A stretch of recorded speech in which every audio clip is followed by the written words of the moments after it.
You've written a lot about a concept called targeted universalism. Do you mind describing that? And then I'd love to sort of investigate how we might apply it to the current moment.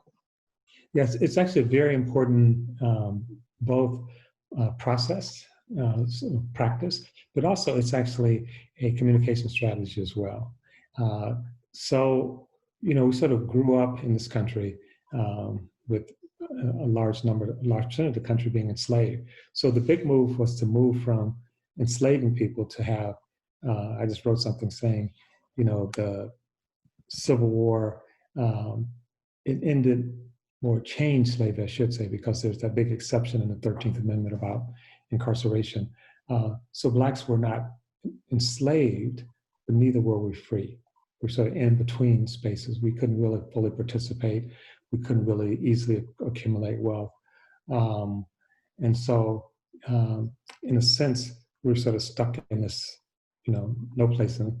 And in that, moving to equality seemed like a huge step forward. You know, moving from being enslaved to even talk about equality was a huge step. But the equality that got actually constitutionalized largely by the court, because it wasn't necessary. It's not clear from the 14th Amendment, which is where a lot of this go back to. The court basically talked about formal equality, treat everybody the same. And they both misquoted King and misquoted Harlan out of Plessy to say the Constitution is colorblind. That didn't happen actually until about 1989. So it's not our long history, it's more recent history. But that became the American ethos. That became the American norm. It's like, I don't see color, I treat everybody the same. Well, when you look at something like the American Disability Act, it's clear you can't treat everybody the same. If a person is blind and treat them the same way you treat someone that's sighted, that's ridiculous. If someone's in a wheelchair and you treat them the same way as someone who's ambulatory, that's ridiculous. If someone has schizophrenia and someone doesn't. So the American Disability Act actually talks about, in a sense, recognizing, it talks about accommodation, which I don't like that as a word per se, but it recognizes that people are situated differently. And the goal is to get everyone to the same point. So targeted universalism shifts away from, well, first of all, we move from equality to equity. And equity was the right move because equity shifted us away from thinking about everybody the same. We're saying it's not fair to treat people differently who are situated, so treat people the same who are situated differently. But what equity turned into in practice was basically people fighting over what was perceived as scarce resources. And so equity started focusing almost entirely on disparities.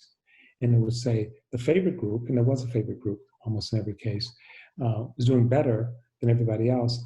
And therefore we need to close that gap. And the way to close that gap by and large meant take something away from the favored group and give it to the less favored group. But that went over like a lead balloon in many places because people start fighting over what they perceived as scarce resources. And I was part of putting equity on the table along with Manuel Pastor and Andrew Glover Blackwell. And that's not what we're talking about. And what we're talking about is what I'll call equity 2.0 or targeted universalism, which is that you have a universal goal. And the universal goal is not pegged to what the favored group has, because the favored group oftentimes does not have that universal goal. So take something like healthcare. Before the Affordable Care Act,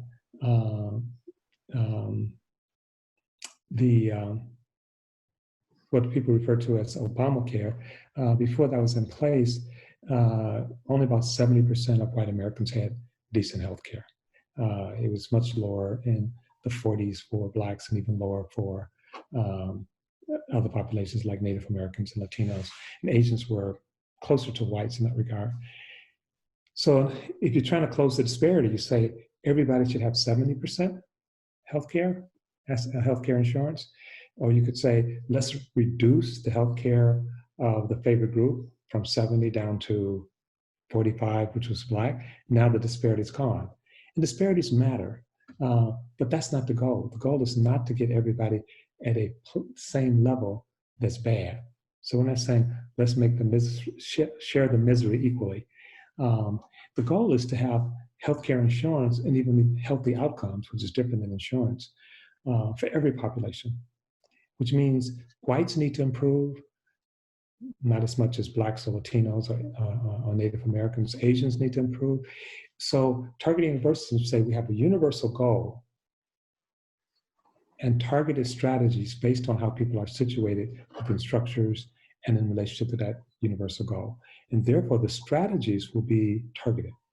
But that's not because someone's Black or because they're white or because they're male or because they're female. It's because of how they are situated. So it actually allows us to talk about why we treat people differently, but with the same goal of getting everyone to that universal. And so it sort of takes some of the sting out of the question about, you're doing it just because they're Black or you're doing it just because they're women. And it also stops the false competition over scarce resources with the group that's perceived as favorite, which is also sometimes better off than other groups, but not where it should be either.